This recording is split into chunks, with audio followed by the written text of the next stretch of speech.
Buenos días. Buenos días. Saludos a la cámara. Hola. Nuevamente gracias por invitarme.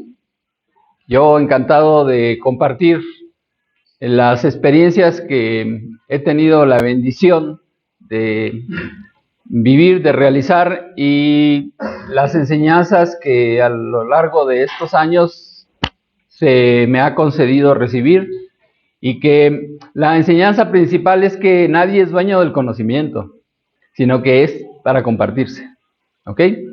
Y la base de esto es que si uno quiere recibir más, entonces hay que compartir. Dicho en palabras de los maestros, que si uno quiere volver a llenar su cáliz, entonces primero hay que vaciarlo. Si no, pues ¿cómo, verdad? Entonces, nuevamente gracias. Y hoy vamos a tratar este tema que es fundamental. Hay una cita de Mahatma Gandhi, el liberador de la India. Él realizó toda su labor en base a una enseñanza de la yoga, que es la primera virtud a desarrollar el que quiera recorrer el camino de la yoga. Esa virtud en sánscrito se llama ahimsa, que significa la no violencia. Y de ahí Mahatma Gandhi logró desarrollar un movimiento que culminó en la independencia de la India del Imperio Británico.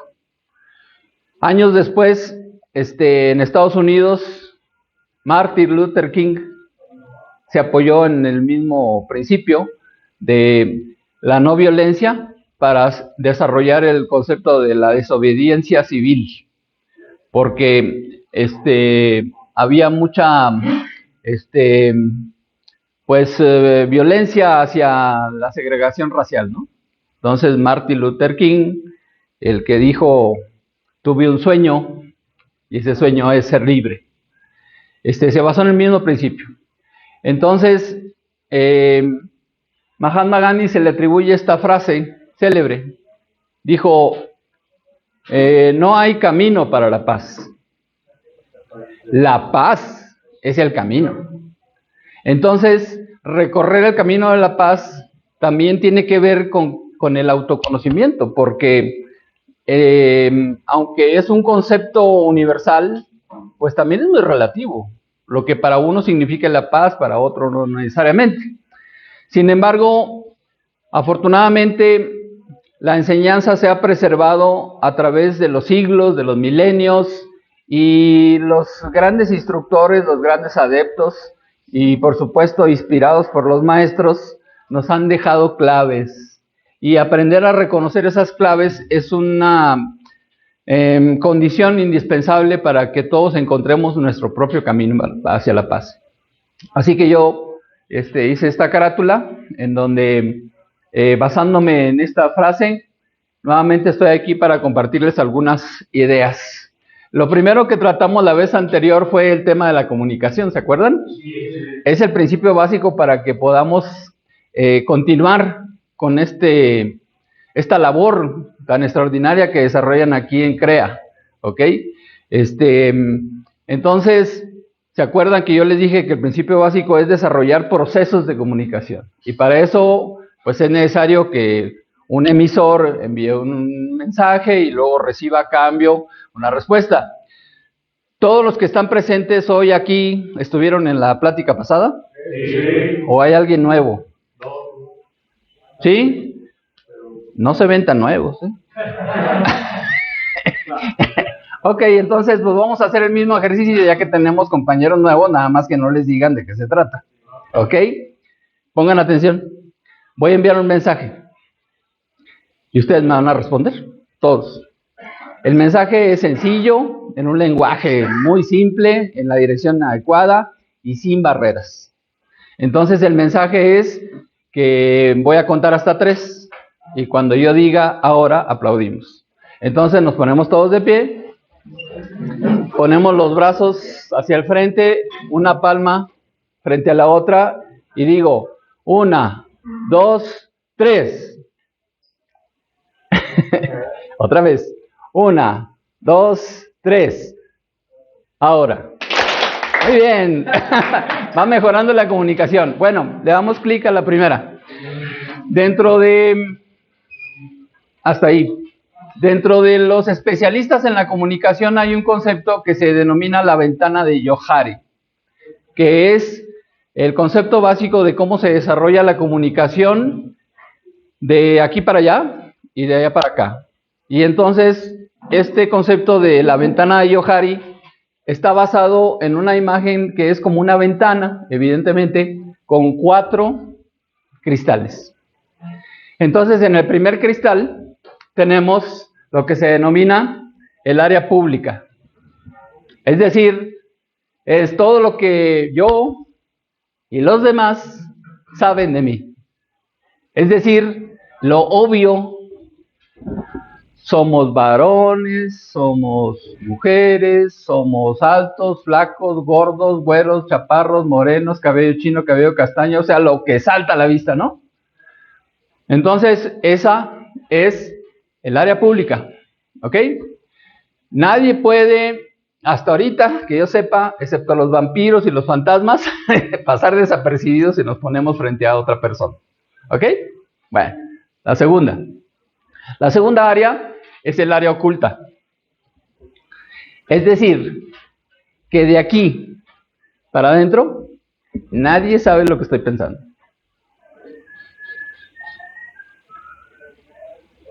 Y yo tampoco sé lo que ustedes están pensando, ¿no? O sea, es el área íntima. Le llaman el área oculta. Aunque pueden saltar a la vista ciertas señales, ¿no? Pero la verdad es que es muy difícil realmente ver, ¿no? Si a través de esta área es donde se han desarrollado otras áreas de la comunicación, por ejemplo, el concepto del lenguaje corporal. Si tú me cuentas algo y yo hago esto, ¿qué crees que te estoy diciendo? Pues para empezar me estoy yendo para atrás, ¿no? Y además me estoy cerrando. Es una negación, o puede ser hasta una señal de me da miedo, ¿no? Entonces es muy importante empezar a tomar conciencia de esas cuestiones, ¿no? Tanto las que nosotros expresamos como las que vemos de los demás. Si alguien se acerca y te saludo, o sea, no sentiste ninguna agresión, ¿no? Pero si alguien se acerca gritando y tal vez con un objeto amenazante, evidentemente el lenguaje está indicando otra cosa, ¿no?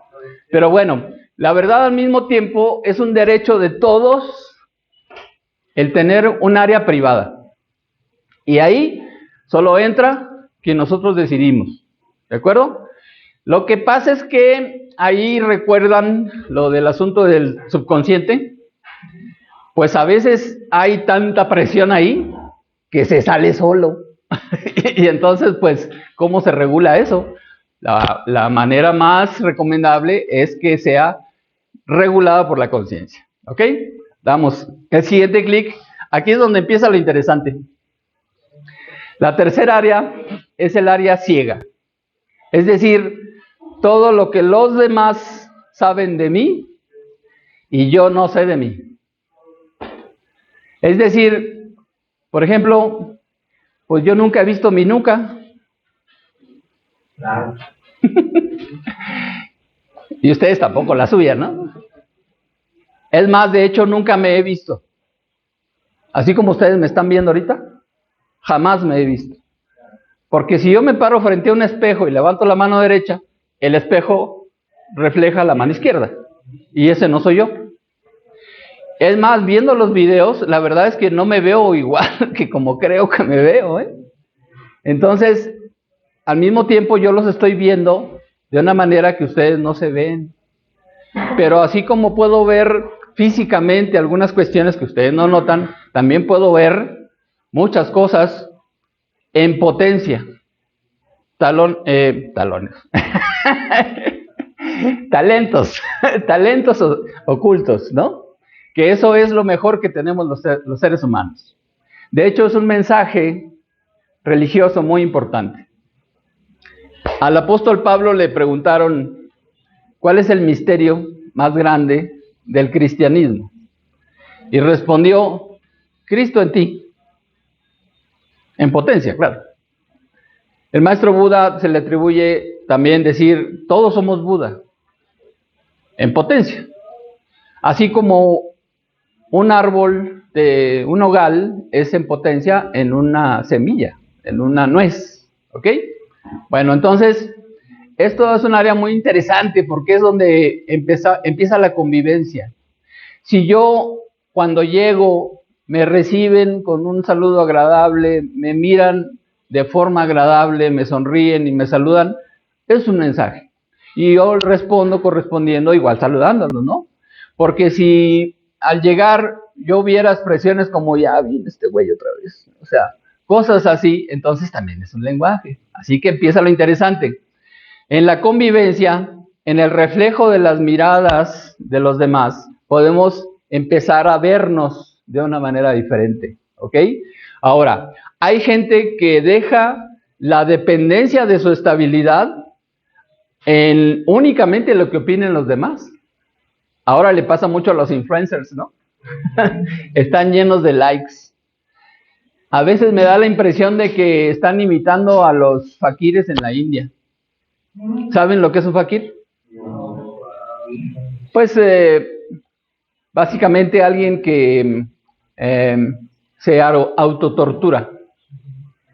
Como es alguien que medio aprendió algunas cosas de yoga, sabe cómo dominar algunas reacciones fisiológicas, ¿vale? ¿Recuerdan las angas de la yoga? Primero es yama, niyama, asanas, pranayama, que es el control de la respiración, y luego viene el pratyahara, que es el control voluntario de las sensaciones orgánicas. O sea, por ejemplo, el dominio del dolor. Y es los que andan ahí caminando sobre fuego o que se clavan quién sabe cuántas cosas. Me refiero a que se clavan en el cuerpo, no que se las clavan, ¿verdad? Y se infligen torturas a veces hasta inexplicables, ¿no? Hacen exhibiciones los fakires con esos dominios, pero lo hacen con la intención de pedir limosna. Porque fakir en árabe significa mendigo. Entonces están pidiendo limosna. A veces ahora algunos influencers en árabe, sí, fakir en árabe significa mendigo.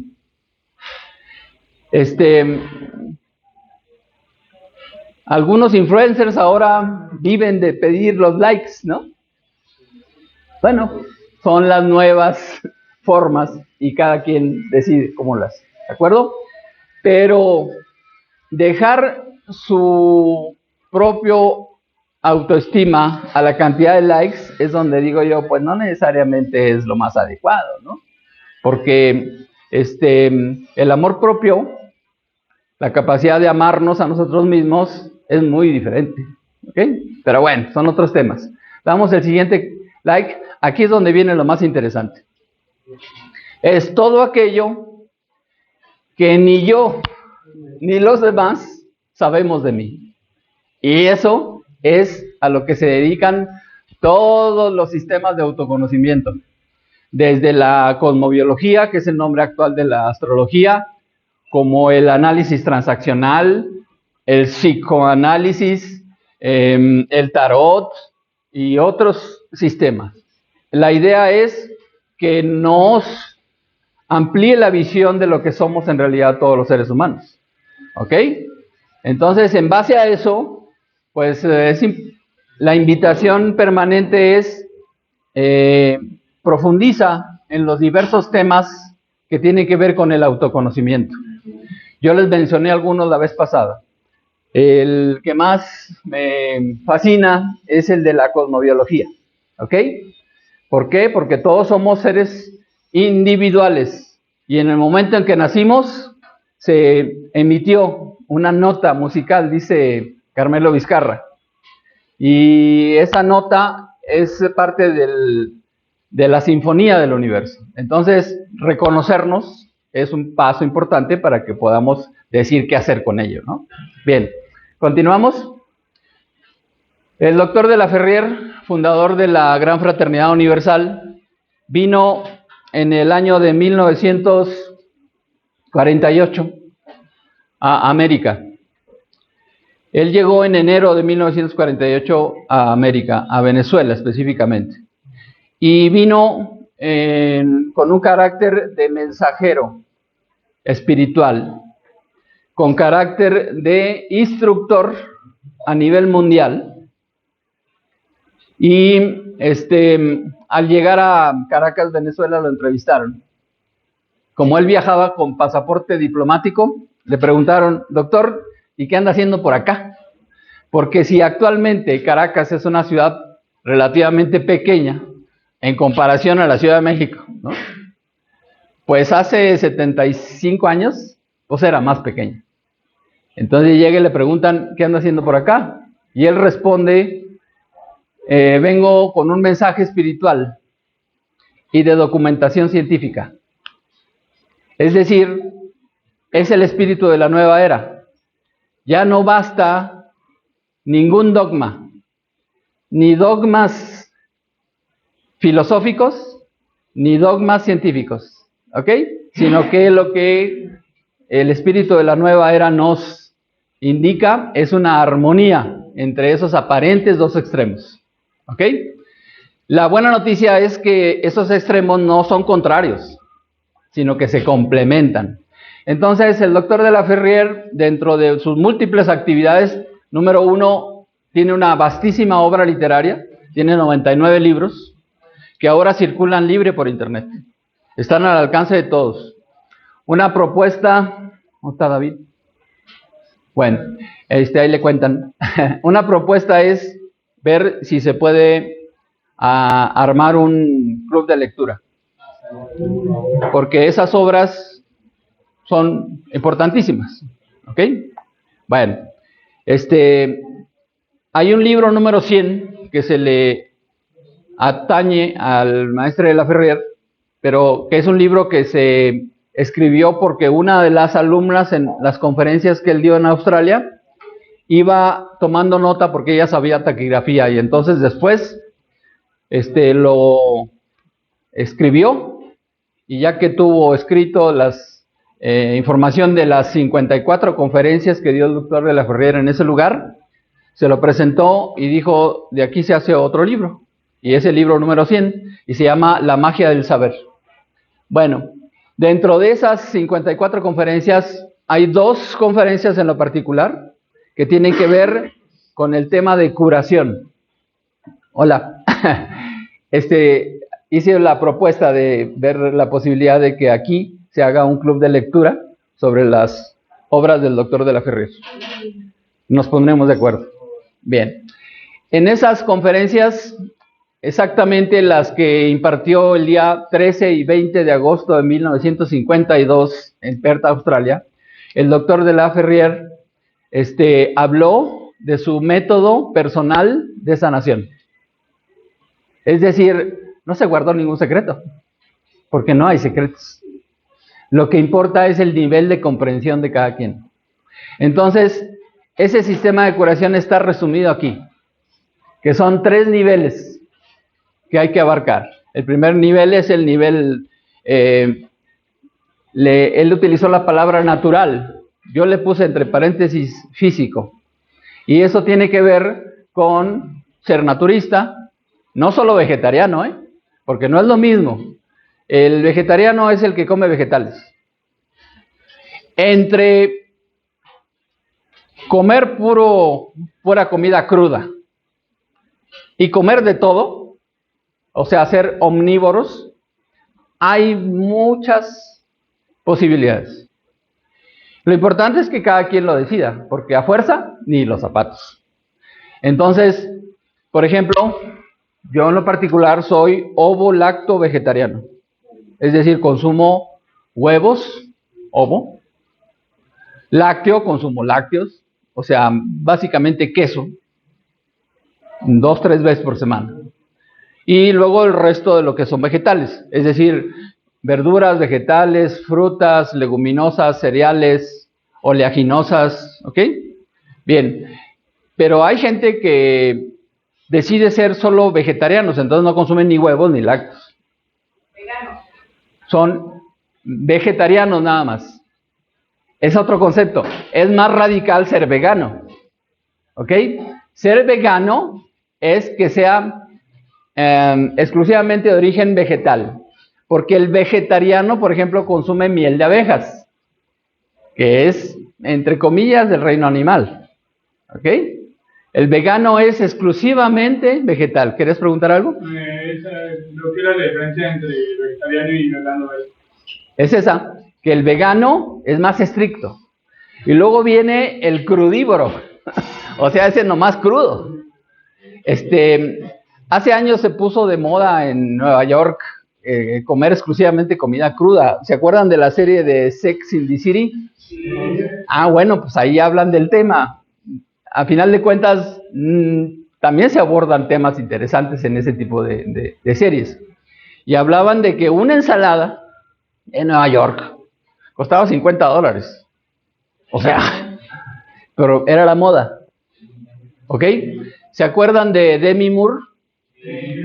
Pues salió un reportaje en esos años que decía cómo verse de 30 a los 50, decía. Y salía Demi Moore preciosa porque ella se volvió crudívora. ¿Ok? Fue una decisión. En su momento le sirvió, fue muy bueno, pero pasó de la moda. ¿Ok? Bueno, entonces, esto es mucho más completo y tiene que ver con por supuesto, con la yoga, porque es el dominio del cuerpo físico, que es lo más objetivo. El segundo nivel es el área del magnetismo, porque el doctor de la Ferrier atendía a través del magnetismo. Lo importante es que él era el imán. ¿Saben qué es un imán? ¿Sí? ¿Quién puede decirme la definición de imán? La definición es muy sencilla. Un imán es un objeto eléctricamente equilibrado. Punto. Tiene la misma cantidad de iones positivos y la misma cantidad de iones negativos. Eso es equilibrio. ¿Ok? De ahí que el 21 de marzo y el 21 de septiembre se consideren equinoccios, porque el día y la noche duran lo mismo, en teoría. O sea, el día es el polo positivo y la noche es el polo negativo. Entonces, la duración del día y la noche es exactamente la misma, por eso se considera equilibrio. Entonces, en un imán es lo mismo. Ahora hay diversos tipos de imanes, ya los veremos más adelante, pero lo que quiero resaltar es que el doctor de la Ferrier utilizaba el magnetismo como herramienta para atender a la gente que él curó en su momento, y él era el imán, él desarrolló esa característica, ¿ok? Y lo hizo porque el magnetismo es capaz de obrar en dos planos, en lo físico y en lo psíquico. El puente entre lo físico y lo psíquico, lo plasmamos la vez pasada, es un campo electromagnético. Y lo más elevado, que es el aspecto espiritual, yo le puse entre paréntesis mental, tiene que ver con profundizar en temas muy profundos, valga la redundancia. Es decir, es el desarrollo de la conciencia a través del estudio de la filosofía, el misticismo y los diversos significados religiosos, porque ¿saben qué? No existen malas religiones. Y es muy respetable la que cada quien elija. Pero si profundizamos, entonces podemos ampliar nuestra capacidad, en primer lugar, de tolerancia y en segundo, de respeto. ¿Ok? ¿Por qué? Porque no existen malas religiones. Lo que pasa es que venimos de culturas diferentes y a veces cambiamos palabras. ¿Ok? Pero la verdad es que no importa si decimos Dios o Demiurgo, o Alá, o el gran arquitecto del universo, o la divinidad. Básicamente estamos hablando de lo mismo. La fuente, el creador, etcétera. ¿De acuerdo? Bueno, continuamos. Sigue adelante. Más. Ok, ahí. El doctor de la Ferrier, deténlo ahí. Regrésate uno. mencionó todo esto y nos dijo que parte de su misión era reabrir los colegios iniciáticos. Entonces, los colegios iniciáticos tratan estos temas. Y él vino con esa misión, ese encargo. ¿Por qué? Porque esta era es una era de conocimiento. Y entonces se reabren los colegios. Pero los colegios están basados en un espíritu que es el mismo espíritu de la nueva era. Es decir, en estudios de síntesis. Entonces, la síntesis, como aquí está escrito, es el punto de vista objetivo. Es decir, concreto, material, incluso se le puede decir científico. ¿Ok? Damos otro clic y entonces tenemos enfrente una antítesis. Esta antítesis aparentemente es todo lo contrario. Es filosófica, es sutil, es esotérica. ¿Ok? Pero cuando una tesis y una antítesis no se contradicen, entonces surge la síntesis. Le damos el otro clic. La síntesis une estos dos extremos. Son, como lo describió el doctor de la Ferrier, las razones de orden superior. Entonces vamos a poner ejemplos, ¿no? Para que quede más claro. Y pues vamos a hablar de vegetarianismo. Desde el punto de vista científico, está demostrado que comer cadáveres no es saludable. Sería más sano comérselos crudos, pero ¿quién se anima? Está demostrado que cuando la carne es procesada, es decir, cuando es frita, cuando es cocida, se transforman las sustancias, porque el calor influye sobre la transformación bioquímica de los productos. Entonces se desarrollan sustancias que no están en la carne cruda. Por ejemplo, las purinas. Esas se desarrollan cuando se aplica calor. Y algunas otras chuladas que se llaman, por ejemplo, la cadaverina. ¿La han escuchado? Entonces, científicamente se puede demostrar que no es saludable comer carne. ¿Ok? Es una decisión personal. Quiero que quede bien claro. Nadie les obliga a que no lo hagan. Pero es bueno saberlo. Desde el punto de vista filosófico, esotérico, se da a saber, a conocer, que al consumir el cadáver de un animal, no solo se come lo físico, sino que también se come el magnetismo animal. Dice una cuñada que tuve, esposa de mi hermano mayor, que comía tanto pollo que ya hasta plumas le salían. ¿Literal? Sí, literal, y a veces se olían también, ¿eh? Bueno, entonces, o otras gentes que la saludan, ¿cómo estás? Y de tanta res que comen contestan, muy bien. Entonces, el gran problema de eso es que ahora en los rastros, pues la verdad es que a los animalitos se les asesina. Y entonces el animalito proyecta a través de su sangre y a través de su propio sistema nervioso esa angustia que siente desde que percibe que lo van a matar. Y eso lo dejan en el vehículo, que es su cadáver, y luego la gente se lo come. ¿Okay? Yo también comí carne, ¿eh? Yo nomás voy a cumplir 26 años de vegetariano ahora en septiembre. Antes comí de todo, ¿ok? Entonces no critico a nadie. Pero me cayó el 20. Bueno, me cayó el centenario, ¿no? Entonces, cuando yo cumpla 80 años, habré llegado a tener 40 años de vegetariano y 40 de omnívoro. Y entonces ahí ya estaré tablas. Mientras, todavía no. Bueno, entonces la tesis dice que no es saludable comer carne y la antítesis dice que tampoco es bueno comer carne. Pero entonces surge una síntesis. Y esa síntesis es una razón de orden superior. De eso habla la yoga. La síntesis es la base de el primer paso en la primera anga de la yoga, que es ahimsa, con lo que empezamos este tema. Es decir, la no violencia, pero que ahora que estamos en la nueva era, lo decimos en sentido propositivo, es decir, ya no es suficiente con abstenerse de la violencia. Es necesario practicar la paz. Y el primer paso es dejar de hacer de nuestra alimentación diaria un crimen. Esa es la síntesis. Vamos a hacer una pausa